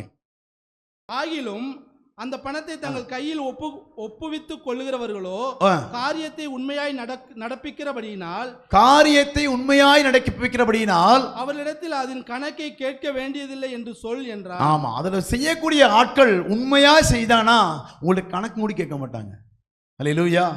ஆமா, அதான் ஆகிலும் அந்த பணத்தை தங்கள் கையிலே ஒப்புவித்துக் கொள்ளுகிறவர்களோ காரியத்தை உண்மையாய் நடப்பிக்கிறபடியினால் அவரிடத்தில் அதன் கணக்கை கேட்க வேண்டியது இல்லை என்று சொல்லி அங்கே ராஜா கட்டளையிடுகிறான். அதை உண்மையை பார்த்து அந்த கணக்கு வரவு செலவு கூடி பார்க்காம என்ன உண்மையாய் செய்வார்கள் என்கிற நம்பிக்கை வந்துச்சு வச்சுங்களேன். உங்களை நம்பி கர்த்தர் இந்த உலக பொருள் மேல நீங்க உண்மையா இருக்க ஆரம்பிச்சீங்கன்னா கர்த்தர் உன்னதமான சில வேலைகளையும் கர்த்தர் கொடுக்க. முதலாவது நம்ம என்ன பண்ணணும்னா லூக்கால 16வது அதிகாரத்துல 10வது வசனம் வாசிங்கள. 10வது வசனம் 16:10. கொஞ்சத்திலே உண்மையுள்ளவன் அநேகத்திலும் உண்மையுள்ளவனாய் இருக்கிறான். கொஞ்சத்திலே அநீதியுள்ளவன் அநேகத்திலும் அநீதியுள்ளவனாய் இருக்கிறான். கொஞ்சத்துல நீங்க உண்மையா இருந்தீங்கன்னா கர்த்தர் அதை பார்த்து அநேகத்தின் மேலே அதிகாரியை வைப்பார். கொஞ்சத்துல நீங்க அநீதி உள்ளவர்களாக இருந்தா கர்த்தர் அதற்கு ஏற்ற பிரதிபலனால உங்க வாழ்க்கையிலே என்னது அந்த அதுலயே போக அது வந்து கொஞ்சம் குறைச்சிருவாரே தவிர கூட்ட மாட்டார். அப்ப கொஞ்சத்திலே உண்மையா இருந்தா அநேகத்தின் மேலே அதிகாரியாய் மாற்றுறதுக்கு உங்களுக்கு ஒரு சான்ஸ் இருக்குது. இல்ல கொஞ்சத்துல நீங்க உண்மையா இல்லை அப்படின்னா இருப்பதை தக்க வைத்துக் கொள்வதும் கடினமான காரியம். அப்ப உண்மையுள்ள மனுஷனை கர்த்தர் ஆசீர்வதித்து உயர்த்த விரும்புகிறார். நீங்கள் எப்படி இருக்கிறீர்கள் என்பதை பார்த்து கொண்டு கர்த்தர் சமூகத்தில் இந்த நாளிலே திரும்ப அடுத்த வருஷம் 11 வாசிக்கலாம். 11. அநீதியான உலகப் பொருளை பற்றி நீங்கள் உண்மையாய் இராவிட்டால் யார் உங்களை நம்பி உங்களிடத்தில் மெய்யான பொருளை ஒப்புவிப்பார்கள். அநீதியான இந்த உலக பொருளிலே உலக வேலையிலே கொடுக்கப்பட்ட பொறுப்புகளிலே நீங்கள் உண்மையும் உத்தமமாய் இல்லாவிட்டால் எப்படி உங்களை நம்பி பெருமையான யார் உங்களை நம்பி உங்களிடத்தில் மெய்யான பொருளை ஒப்புவிக்க கூடும்? அப்ப உண்மையாய் கர்த்தருக்கு பயப்படுகிற பயம்தான் உங்களுக்குள் எந்த அநீதியான பொருட்கள் மேலும் உண்மையாய் நடந்து கொள்ள வைப்பது. என்ன அப்படின்னா கர்த்தருக்கு பயப்படுகிற பயம். துணிகரமா சில பாவங்கள் பண்ணுவாங்க, துணிகரமா சில செயல்களை செய்வாங்க. ஏன்னா கணவன் மனைவி பிள்ளைகள் எல்லாம் வேலை இடத்துல இருக்கிற எல்லாம் இருக்கும். ஆனா இருக்கிற இடத்துல உண்மை இருக்காது, பயபக்தி இருக்காது. கர்த்தர் கொடுத்திருக்கிற நாம எல்லா வேலைகளிலும் எல்லா குடும்பத்தின் பொறுப்புகளிலும் உண்மை இல்லாம நிறைய பேர் செய்வாங்க. தன்னுடைய இஷ்டம், நான் பண்றதுதான், நான் எனக்கு என்ன தேவையோ அதை எனக்கு தெரியும், நான் பண்ணிக்குவேன். உங்களுக்கு அதான் ஆரம்பத்திலே ஆண்டவர் வார்த்தையை ஞாபகப்படுத்தினது. ஆரம்ப ஜெபத்துக்கு வந்தவங்களுக்கு தெரியும். என்னது சொல்லுங்களேன். நமக்கு பிரியமா இருக்குங்கிறதுக்காக நான் அதவே அவங்களுக்கு வாங்கி கொடுக்கறது அல்ல. எனக்கு பிடிக்கும். இப்ப அதுக்கு ஒரு உதாரணம் கூட சொன்னேன். என்னது, எங்க அப்பாவுக்கு சுகர் ரொம்ப சுகர், எனக்கு ரொம்ப ஸ்வீட் பிடிக்கும். அப்படிங்கிறதுக்காக எனக்கு பிடிக்குங்கிறதுக்காக எங்க அப்பாவுக்கு வாங்கி கொடுக்க முடியுமா? ஏன் முடியாது? அவருக்கு சுகர், அவருக்கு எனக்கு பிடிக்கும் சுகர், அந்த ஸ்வீட்டு. அதனால நான் ஸ்வீட் வாங்கி எங்க அப்பாவுக்கு ரொம்ப எனக்கு பிடிக்கும்பா, நீங்க சாப்பிட்டே ஆகணும்னு சொன்னா அவருக்கு என்னது, சுகருக்கு எப்படி சாப்பிடுவாரு? அப்ப எனக்கு பிடிக்குங்கிறதுக்காக நான் வாங்கி கொடுக்கறது அல்ல, அவருக்கு என்ன பிடிக்குமோ அதை நான் வாங்கி கொடுத்தா தான் அவர் சந்தோஷப்படுவார். அல்லேலூயா. இப்ப எனக்கு பிடிக்குங்கிறதுக்காக நான் வாங்கி கொடுக்கறதெல்லாம் அவர் சாப்பிட்டாருன்னு வச்சுங்களேன், என்ன ஆயிரும், சீக்கிரத்துல போயிடுவாரு. அப்படி அல்ல, என் அப்பாவை பிரியப்படுத்துறதுக்கு அவருக்கு என்ன பிடிக்குமோ அதை நான் செய்ய வேண்டும், நான் வாங்கி கொடுக்க வேண்டும், அவரை சந்தோஷப்படுத்த அவர் என்ன விரும்புகிறாரோ அதை நான் செய்த மட்டும்தான் உண்மையும் உத்தமமான ஊழியக்காரனே என்று சொல்லி கர்த்தர் நம்மை அழைப்பா. அப்ப என்னோட விருப்பத்தை செய்துட்டு போனீங்கன்னா அடுத்த வருஷம் சொல்லுவாரு, என்னை விட்டு தூரப்போ, நிக்காத, முன்னாலே நிக்காத, அநீதியான பொருளின் மேல நீ உண்மையா இல்லாததுனால நீ என் சமூகத்தில் நிக்காதன்னு சொல்லி நம்மை தள்ளி விடுவார். நீ உனக்கும் உன் பிள்ளைகளுக்கும் வைக்கப்பட்டிருக்கிற இடதுபுறத்துக்கு போயிரு சொல்லி என்ன பண்ணிடுவாரு, அங்கே அக்கினியும் நெருப்பும் என்ன பண்ணாதான் எரிந்து கொண்டே இருக்குமாமா. அப்ப அநீதியான உலக பொருளின் மேல நீங்கள் உண்மையில்லா விட்டால் யார் உங்களை நம்பி உங்களிடத்தில் மெய்யான பொருளை ஒப்புவிப்பார்கள்? அப்ப உண்மையான நீங்க பொருளை நீங்க பெற்றுக்கொள்ள வேண்டும் என்று சொன்னா, அநீதியா இருக்கக்கூடிய இந்த வேலையில, அநீதியா இருக்கக்கூடிய உங்க குடும்பத்தின் காரியத்துல, அநீதியா உங்களுடைய சந்தோஷத்துல நீங்கள் கர்த்தருக்கு பயந்து நீங்க வாழ ஆரம்பியுங்கள். நீங்க கர்த்தருக்கு பயப்பட ஆரம்பிச்சா எல்லா நடுக்கத்தோடு, ஆண்டவரே நான் எது தவறு பண்ணிருக்கூடாது, தவறான வார்த்தை பேசியிருக்கூடாது, இல்லாத சொல்லியிருக்கூடாது, அடுத்தவனை குறை சொல்லியிருக்கூடாது, அந்த இது கூட என்ன இருக்கணும், கர்த்தருக்கு பயந்து, ஐயோ தேவையில்லாத ஒருவேளை உண்மையா இருக்க விசாரிக்காம சொல்லிட்டா அவங்க சந்தோஷம் அதை சங்கடப்படுவாங்களே சொல்லி குறை சொல்றதும் கூடி நம்ம சொல்ல மாட்டோம். கர்த்தருக்கு பயந்து நாவை அடக்க ஆரம்பிப்போம், கர்த்தருக்கு பயந்து கைகளை அடக்க ஆரம்பிப்போம், கர்த்தருக்கு பயந்து நம் சிந்தைகளை என்ன பண்ண கட்டுப்படுத்தி ஆரம்பிப்போம், நம்முடைய செயல்களை கட்டுப்படுத்த ஆரம்பி. நம்முடைய ரொம்ப ஆசையான சில பொருட்கள் இருக்கும், அதை வாங்கி ஆகணும், அதை பண்ணி ஆகணும், அதை செய்து ஆகணும்னு சொல்லுவோம். ஆனா கர்த்தர் சொல்லுவார் வேண்டாப்பா அப்படின்னு சொன்னா, அப்ப நம்ம எல்லாவற்றையும் விடுவதற்கு ஆரம்பமாய் அடிப்படையா இருப்பது என்ன, கர்த்தருக்கு பயப்படுகிற பயம். 12 வசனம் வாசிக்கல. 12, வேறொருவனுடைய காரியத்தில் நீங்கள் உண்மையுள்ளவர்களாய் இராவிட்டால் உங்களுக்கு யாதொன்றை சொந்தமாக கொடுப்பவர் யார்? ஆமா, யாதொன்றை சொந்தமாக கொடுப்பவன் யார்? அதான் உலகத்தின் பொருள் மேல, உலகத்தின் காரியத்தின் மேல எவனுக்கோ நீங்க வேலை செய்ய, அங்கேயே நீங்க உண்மை இல்லாம செய்தா, அங்க வேறொருடைய காரியத்தில் நீங்கள் உண்மை இல்லாதவர்களாக இருந்தால் உங்கள் யாதொன்றை சொந்தமாக கொடுப்பவன் யார்? அப்ப நம்ம வேலை செய்யறோமே முதலாளி தானே அல்ல, அவனுக்கு நீங்க வேலை செய்யும்படியா நீங்க போயிருக்கீங்க, எக்ரிமெண்ட் போட்டிருக்கீங்க, சம்பளம் உங்களுக்கு கொடுக்குறாருன்னா நீங்க அந்த வேலையிலே உண்மையா இருங்க. அங்க போய் நிற்கவும் பணம் அப்படியே ஓப்பி அடிச்சுட்டு அல்லது அந்த வேலையை அறகுறையா பண்ணிட்டு வந்து அப்படியே நீங்க பண்ண உண்மையா இருங்க. வேறொருடைய காரியத்தில் நீங்கள் உண்மையா இருந்தா உங்களை பார்க்கிற கர்த்தர் இருக்கிறார், உங்களுக்கு ஏற்ற பிரதிபலனால் அவர் நிரப்புவார். 13 வசனம் வாசிங்களா. 13, எந்த ஊழியக்காரனும் 2 எஜமான்களுக்கு ஊழியம் செய்யக்கூடாது. எந்த ஊழியக்காரனும் 2 எஜமானுக்கு ஊழியம் செய்யக்கூடாது. ஒருவனை பகைத்து மற்றவனை சிநேகிப்பான், அல்லது ஒருவனை பற்றி கொண்டு மற்றவனை அசட்டை பண்ணுவான். 2 எஜமானுக்கு நீங்க வேலை செய்யாதீங்க. ஒரே எஜமான் நம்ம கர்த்தராகிய இயேசு கிறிஸ்துவுக்கு மட்டும் நீங்க வேலைக்காரனா இருங்க. அவர் செய்த இந்த உலகத்தின் காரியத்தை சில நேரங்கள் கையில கொடுத்திருந்தானா, நீங்க உலகத்தின் காரியத்தையும் அந்த எஜமானுக்கு கீழ்ப்படிந்து உண்மையும் உத்தமமாய் நீங்க செய்யுங்க. கொடுக்கப்பட்ட வேலையா இருக்கட்டும், கொடுக்கப்பட்ட குடும்பத்தின் பொறுப்பா இருக்கட்டும், என்ன ஆண்டவரே அப்படின்னு சொல்லி நீங்க நொந்துக்காதீங்க. நீங்க கர்த்தருக்கு பயந்து உங்க குடும்பத்தை நன்றாய் விசாரியுங்கள், நன்றாய் கவனியுங்கள். உங்க கணவனையும் மனைவியும் நன்றாய் விசாரித்து அந்த பிள்ளைகளை நல்லா போஷிக்கவும் அவர்களை தேவையை சந்திக்கவும் நீங்க ஆயத்தமானீங்கன்னா உண்மையாய் அதுதான் கர்த்தர் வைத்திருக்கிற ஆசீர்வாதம். அப்ப உண்மையாய் 2 எஜமானுக்கு ஊழியம் செய்ய, இங்க வரும்போது ஒண்ணு அங்க போகும்போது ஒண்ணும் செய்யாம 2 எஜமானுக்கு நீங்க வேலை செய்யாம ஒரே எஜமானுக்கு நீங்க வேலை செய்யுங்க. 14 வசனம் 14, இவைகளை எல்லாம் பொருளாசைக்காரராகிய பரிசேயரும் கேட்டு அவரை பரியாசம் பண்ணினார்கள். பொருளாசைக்காரர்கள்லாம் கேட்டானா இதை பற்றி பரியாசம் பண்ணுவாங்க. டேய், நீ என்னடா உண்மையா இருந்துட்டு, நீ என்ன உத்தமமா இருந்துட்டு, நீ தான் பெரிய யோக்கியமோ, நீ நான் 12 வருஷமா என்ன பண்ண இந்த கம்பெனியில் இருக்கிறேன், நீ வந்து 1 வருஷம் தான் ஆச்சு, 6 மாசம் தான் ஆச்சுன்னா சொல்லுவாங்க. நாம் இப்படி வேலைக்கு சேர்ந்த போது எங்க ஆபீஸ்ல ஃபர்ஸ்ட் போய் என்டர் ஆகுறேன், 5-6 ஸ்டாஃப் இருக்கிறாங்க. போகும்போது அங்க எல்லாம் இருக்கும், ஆனால் சில நேரம் காணாம போயிடும். எல்லாம் நிறைய பொருள் வாங்கி வைப்பாங்க. ஒரு ஃபார்மில் போய் நான் ஜாயின் பண்ணேன். ஜாயின் பண்ணும்போது பார்த்தீங்கன்னா நிறைய பொருள் வாங்கி வச்சிருப்பாங்க. ஒரு வளம், அந்த மாதிரி மருந்து, அது தேவையான இது எல்லாம் வாங்கி வச்சிருப்பாங்க. அங்கே இருக்க ஸ்டாஃபுக்கு என்ன பண்ணுவாங்க அப்படின்னா, ஸ்டாஃபுகளும் வேலைக்காரர் என்ன பண்ணுவாங்கன்னா, அடிக்கடி அதெல்லாம் அவங்களுடைய சாவி ஒன்று எக்ஸ்ட்ரா சாவி வச்சிருப்பாங்க. ஏன்னா ஆஃபீஸில் பூட்டிட்டு போயிடுவாங்க, 5 மணி ஆச்சு எல்லாம் வெளியே போயிடுவாங்க. இவங்க 6 மணி வரை இருப்பாங்க. அந்த சாவி எட்டு போய் ஓப்பன் பண்ணி அவங்களுக்கு தேவையானதெல்லாம் எடுத்துகிட்டு போயிடுவாங்க. இப்படி நான் போய் ஜாயின் பண்ணும்போது 1 மாதம் நான் பார்த்தேன், என்ன நிலவரம் தெரியறதுக்காக அமைதியாகவே இருந்தேன். போய் பார்த்தா இது ஏன்னா எல்லாம் நான் வாங்கி எனக்கு ரொம்ப அது அடிச்சுக்கிடுச்சு, என்னடா பண்ணுறது அப்படின்னு. எல்லாம் போய் சூப்பரண்டு போய் பேசுகிறேன், சார் இப்படி நடந்துட்டு இருக்குது, சில மாற்றங்களை கொண்டு வரணும் அப்படின்னாரு. அவர் ஒரு மறதி கேஸு, ஒரு உடம்பு சரியாத கொண்டு போட்டிருந்தாங்க. அதனால என்ன ஆச்சு அப்படின்னா அவர் பயமுறுத்தி, அவர் பயந்துச்சுன்னா ஆஃபீஸ் செய்ய வர மாட்டாரு, லீவ் எடுத்துட்டு போயிடுவாரு, 4 நாளைக்கு ஒரு கதை வருவாரு, 3 நாளைக்கு ஒரு கதை வருவாரு, இதை கண்டிக்க முடியாது. உடனே நான் என்ன பண்ணேன், அப்படி சார்ட்ட சொல்லி போட்டு, சார் நான் சில காரியங்களை செய்யறேன், நீ செய் அப்படின்ட்டாரு. நான் போய் 10 பூட்டணும் வாங்கினேன். வாங்கி எல்லா பூட்டையும் மாற்றி எல்லா சாவி எனக்கு ஒன்று ஆஃபீஸில் சார்ட்டு கொடுத்துட்டேன், ஒன்று வந்து உள்ள எடுத்து வச்சுட்டேன். யாரும் திறக்க முடியாது, என்னை கேட்காம யாரும் பண்ண முடியும், அந்த மாதிரி எடுத்து வச்சுட்டேன். போய் யாரும் 5 மணிக்கு வேலை சுற்றி பார்க்குறாங்க, சாவி எங்கேயுமே காணோம். என்னடா புதுசாக இன்னைக்கு வந்தவன், பிரச்சனை ஒரே பிரச்சனை, நீ என்ன இன்னைக்கு வந்தவன் சாவியை எடுத்து வச்சுட்டு நீ என்ன பண்ணுற அப்படின்னாங்க. ஒன்றும் பண்ண முடியாது, இது நான் அக்கௌண்ட் பார்த்துட்டு இருக்கிறேன், நான் கண்டிப்பாக இப்படி தான் பண்ணுவேன்.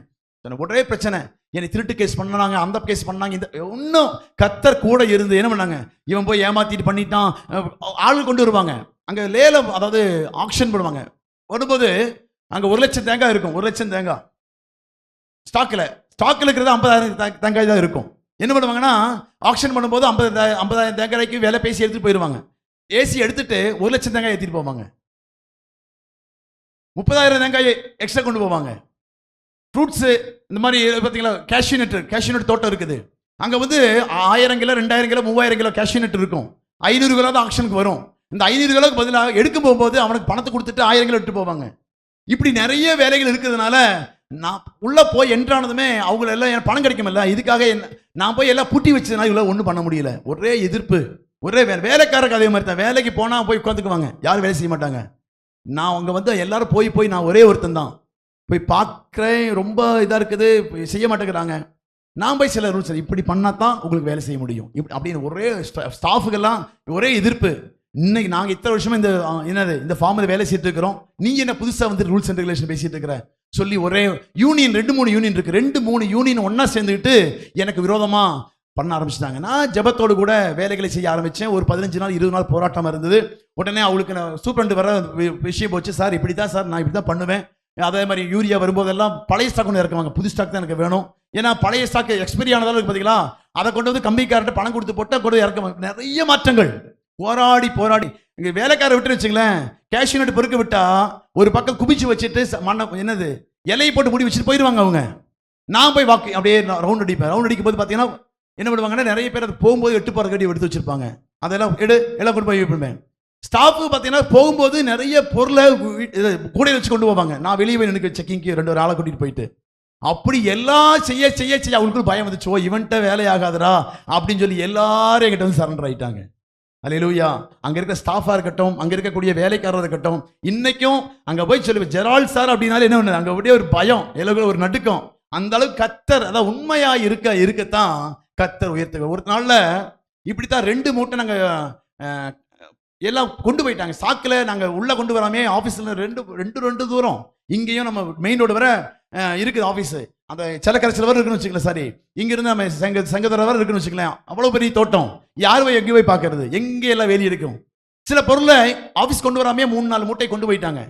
சார் ஒருத்தர் வந்து சொன்னார், சார் ஒருத்தர் இப்படி கொண்டு போயிட்டாரு சார், வாங்க பைக் எடுங்க. அவரையும் நானும் பின்னார் ஏறி உட்காந்து ரவுண்ட் அடிச்சு போனால் அவர் வீட்டில் இருக்குது. அவர் போயிட்டு பார்த்து பிடிச்சிட்டு காலில் விழுந்துட்டாரு. அந்த பெரியவர், வயசானவர், சாரி சார் தெரியாமல் பண்ணிட்டேன் சார், இப்போ தெரியாமல் விட்டுருங்க சார் அப்படின்னா. ஒன்றும் முடியாது, இங்கே வா சொல்லி கொண்டு வந்து ஆஃபீஸை ஃபைன் அடைக்க வச்சு, அந்த பொருளுக்கு டபுள் மடங்காக பணம் அடைக்க வச்சு, எதுக்கு நீ பண்ணனன்னு சொல்லி, அப்போ இப்படி பண்ண அவங்களுக்குள்ள ஒரு பயம், எல்லாருக்கும் ஒரு நடுக்கம். நான் உள்ள வந்துட்டேன்னா என் பைக் சவுண்டு கேட்டால் போதும் எல்லாரும் வேலை செய்ய, நான் ஆஃபீஸ்க்கே போண்டான், போய் என் பைக் சவுண்டு கேட்டால் போதும் என்னது, அப்படியே எல்லாரும் தன் வேலை, சார் வந்துட்டாரா இன்னைக்கு லீவ் வந்துட்டு, நேரத்தே போயிடுவேன், 7:45 அங்கே இருப்பேன் கரெக்டாக.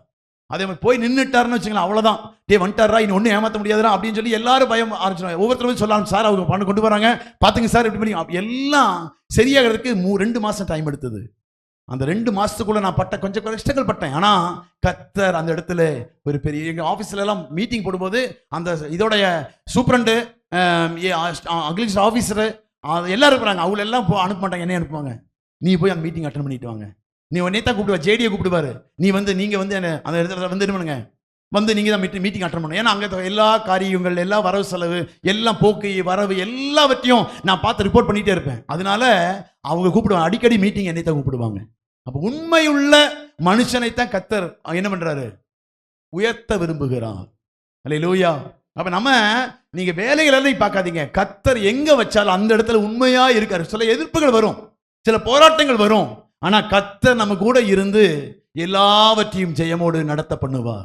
இன்னைக்கும் யாராச்சும் ஃபங்க்ஷன் மீட்டிங் அவங்க பிள்ளைகளுக்கு கல்யாணம் என்னை கூப்பிடுவாங்க. என் பிள்ளைகளுக்கு சார் வாங்க, என் பிள்ளைக்கு கல்யாணம் வச்சிருக்கிறேன், என் பேரனுக்கு கல்யாணம் வச்சிருக்கிறேன், இப்போ கூப்பிடுவாங்க. அந்த அளவுக்கு நம்மை மாற்றினது என்ன அப்படின்னா கர்த்தருக்கு பயப்படுகிற பயம். அல்லேலூயா.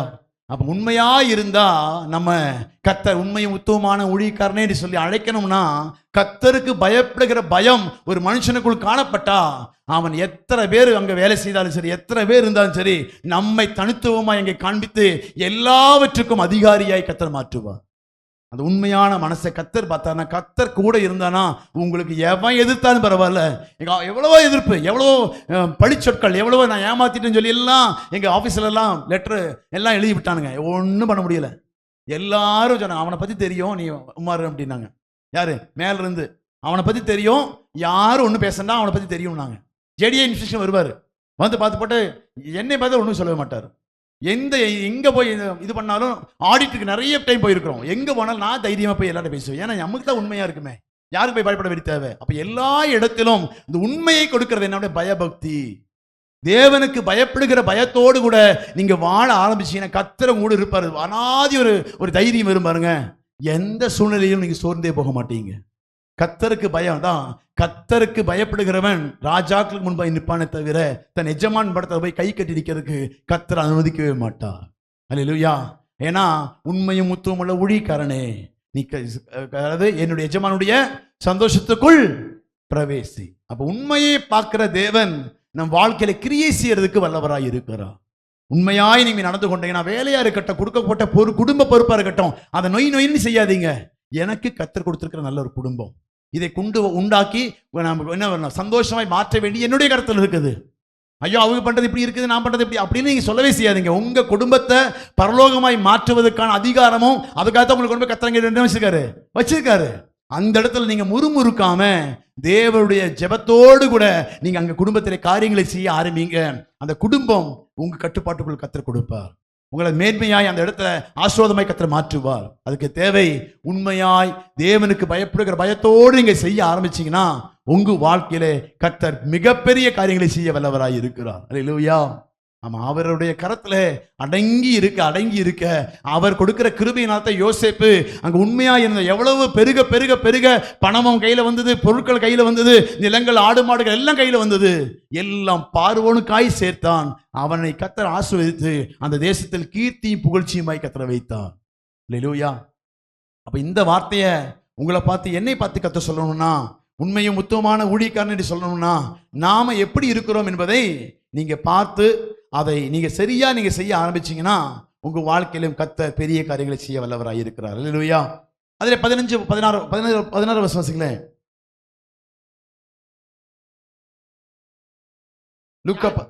நியாயப்பிரமாணமும் தீர்க்க தரிசன வாக்கியங்களும் யோவான் வரைக்கும் வழங்கி வந்தது.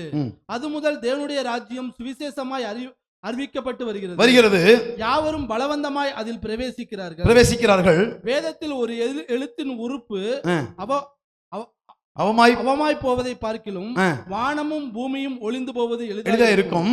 தன் மனைவியை தள்ளிவிட்டு வேறொருத்தியை விவாகம் பண்ணுகிறவன் விபச்சாரம் செய்கிறான். புருஷனாலே தள்ளப்பட்டவளை விவாகம் பண்ணுகிறவனும் விபச்சாரம் செய்கிறான். தன் மனைவியை தள்ளிவிட்டு வேறொருத்தியை விவாகம் பண்ணுகிறவன் விபச்சாரம் செய்கிறான். புருஷனாலே தள்ளிவிடப்பட்டவன் விவாகம் பண்ணுகிறவனும் விபச்சாரம் செய்கிறான்.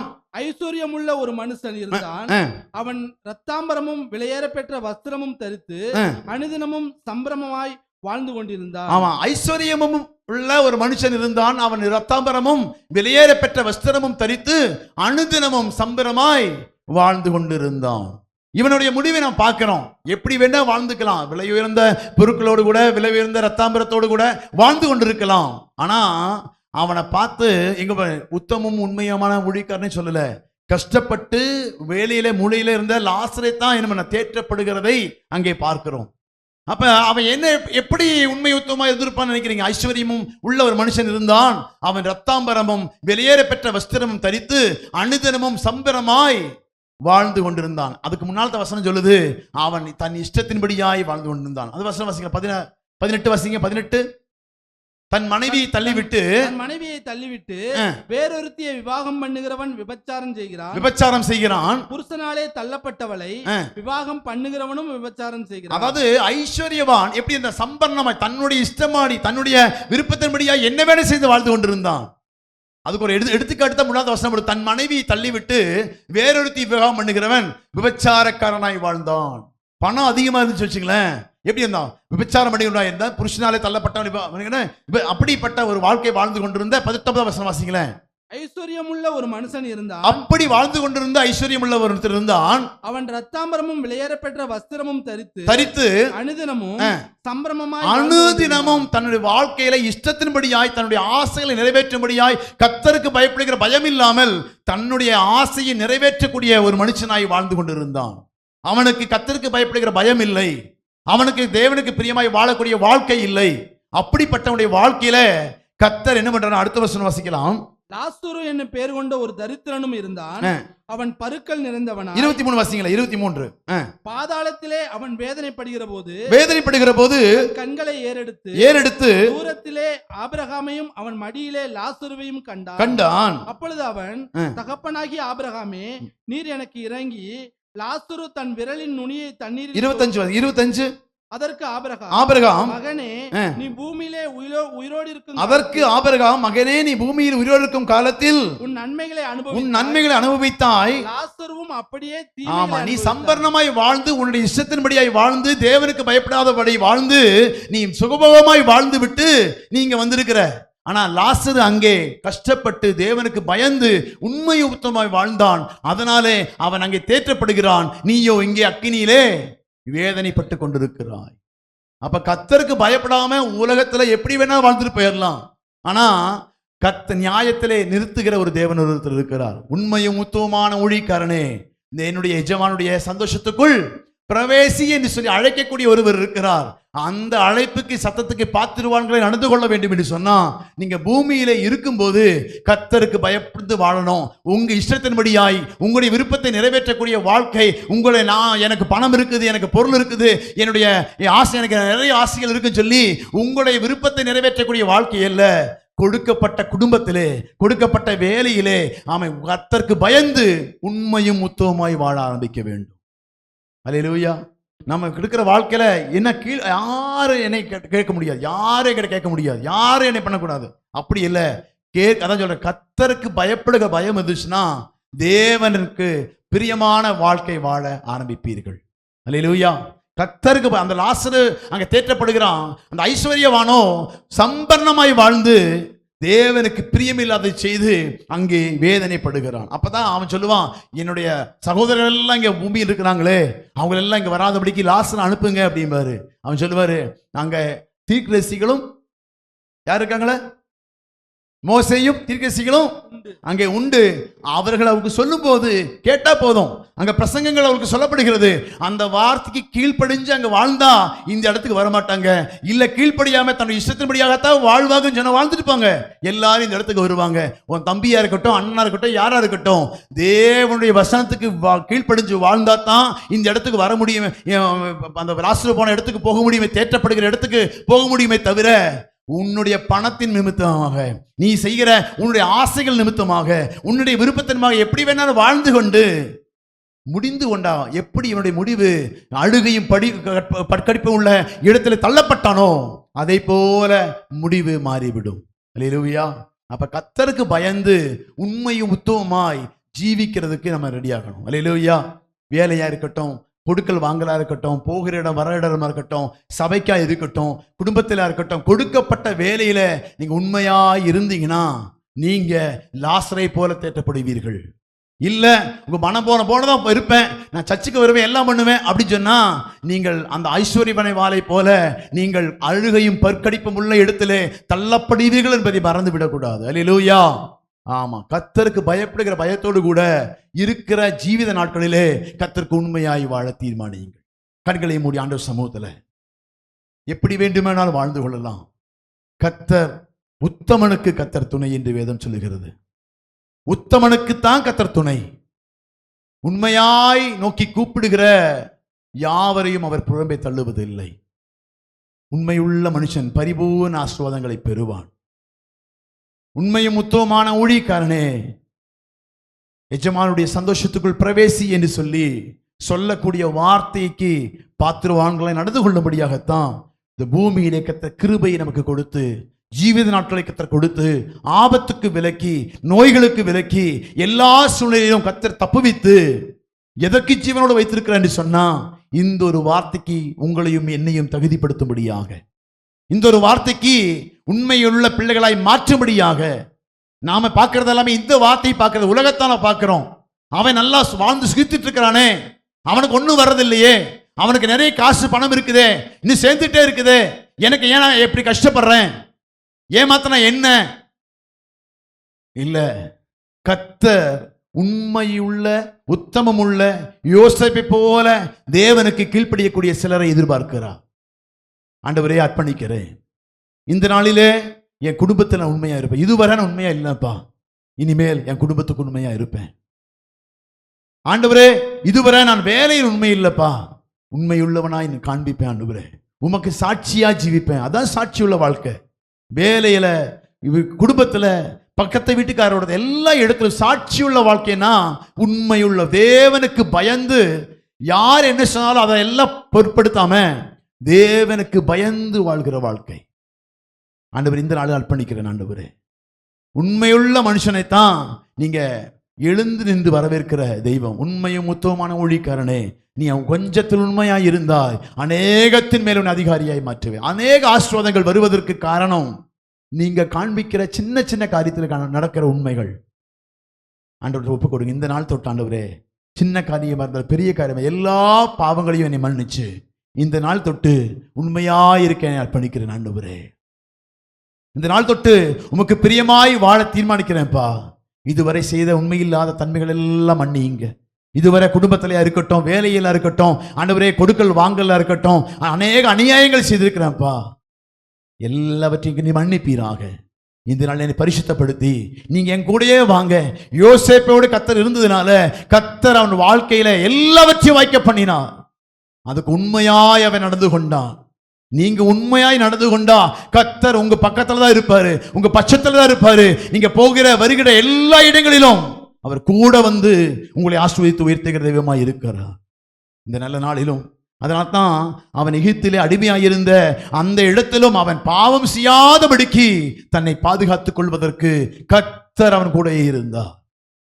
ஆண்டவர் சமூகத்தில் இந்த நாள் அர்ப்பணிக்கிறேன். ஆண்டவரே, சின்ன வயது முதல் தேவனுக்கு பயப்படுகிற பயம், அந்த நாள் தெரிந்து கொண்ட நாள் முதல் தேவனுக்கு தன் இருதயத்தை அர்ப்பணித்ததுனால அவன் வர வர வர அவன் கர்த்தர் உண்மை நிமித்தம் வாழ்க்கையில் ஆசீர்வதித்து உயர்த்தி அவனை கீர்த்தியும் புகழ்ச்சியுமாய் மாற்றினார். உண்மை கொஞ்சத்தில் உண்மை இருக்கத்தான் அநேகத்தின் மேல் அதிகாரியாய் கர்த்தர் மாற்றினார்.